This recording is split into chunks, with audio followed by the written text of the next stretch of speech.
Welcome back. We've got two special guests joining us now, and you might recognize them considering they're, a Hollywood power couple.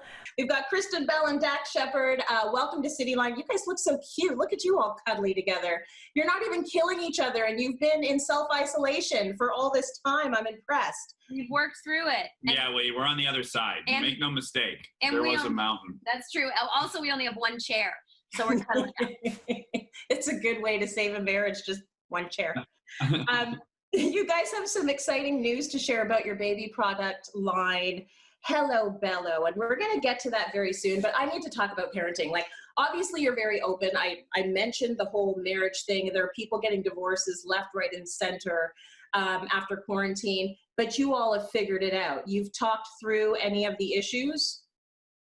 The first couple weeks, as I've said, we're really dynamite at seeing each other 2 hours a day. We are a well-oiled machine. When we're both working, we know boom, boom, boom. And look, I clear my throat a lot. That's manageable for 2 hours a day, but at 16 hours a day, unmanageable. It's a lot. You've got two kids. Who's doing the homeschooling? Who's doing the working? Are you all doing both?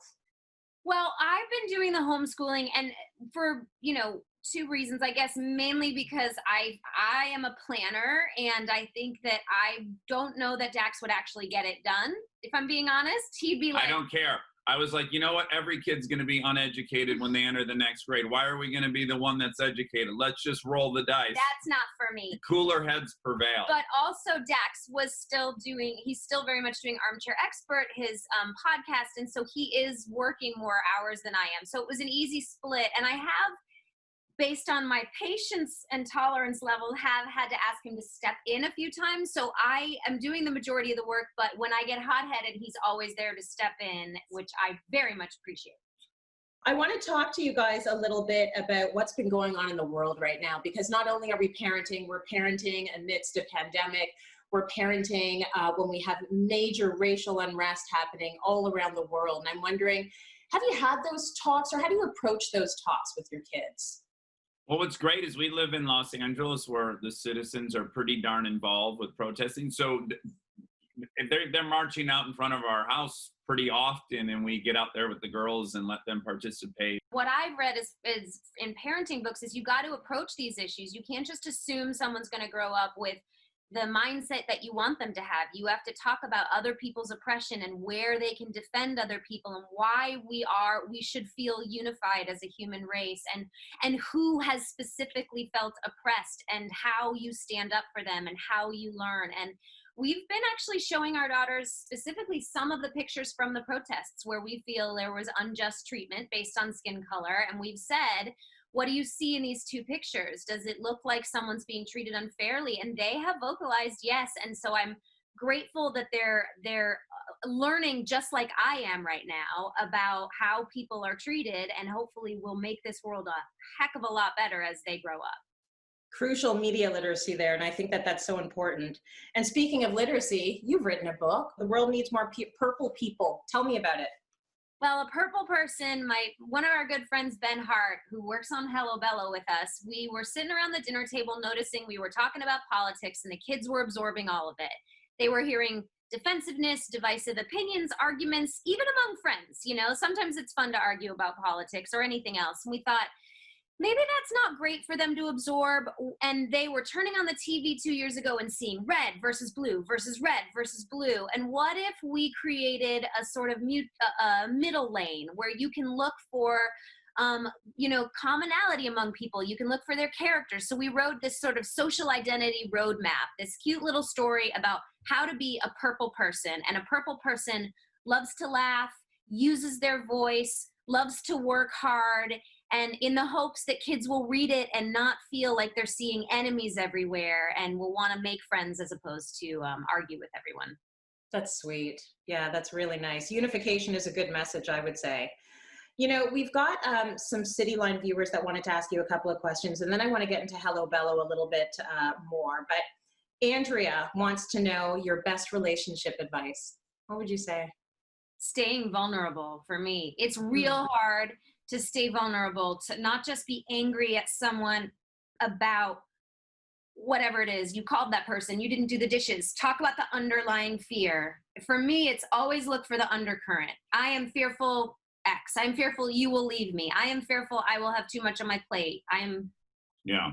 I think the number one thing that's helpful is, forget about what the other person did as much as how you felt. It's hard to argue with feelings, but it's really easy to argue about whether I shut the door loud, medium loud, really loud, softly. If you keep it to feelings and focus on how you're feeling, I think that heads off a lot of fights at the pass. Oh, I like that.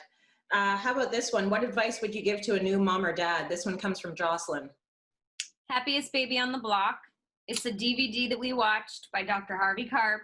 It is about how to keep your baby calm in the first 3 months. Do not have a child unless that is in your DVD collection. Yeah. Ooh, that's a good tip. That's an actionable step you can take.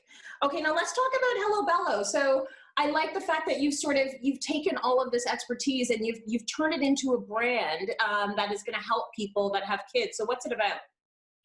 Well, we're from Michigan, so we're from a border town of Windsor, and we obviously raised our kids here in Los Angeles. We're super fortunate. We have a huge budget to make sure our kids get the best stuff. And at the end of this whole experience, we were like, our family members in Michigan don't have something that they could afford that is natural and plant-based and organic. And we had this great opportunity to start with an economy of scale to make it really, really affordable. So it's virtually everything that we use, the same quality and healthy products, but for a very, small lower price point. We go to all these fancy boutiques, and it just occurred to us, why can't this is a right. This is a right of every parent to choose premium products. The diapers are the softest I've ever felt, and we used them on our babies. And we have shampoo and conditioner and a whole bunch of things, and basically just wanted to create a line that parents would not have to choose between their baby or their budget. And it was been available in Canada since September, but not in retail stores. So you can go to hellobello.ca and figure out a retail store near you, and we're just blasting it all over Canada. Yeah, it's at over 1,000 stores in Canada, so people can go and they should see it on the shelves. Now, if you can't see it on the shelf, you're actually going to give it away to some of our Cityline viewers. So I love this. Free stuff, everybody. They're going to give away Hello Bello bundles to 50 of our Cityline viewers. All you have to do is go to our Instagram, Cityline's Instagram page, or go to our website, that's cityline.tv, and you will see details on how to enter. Thanks, guys. They'll be back later in the show for more fun, so stay tuned for that. And as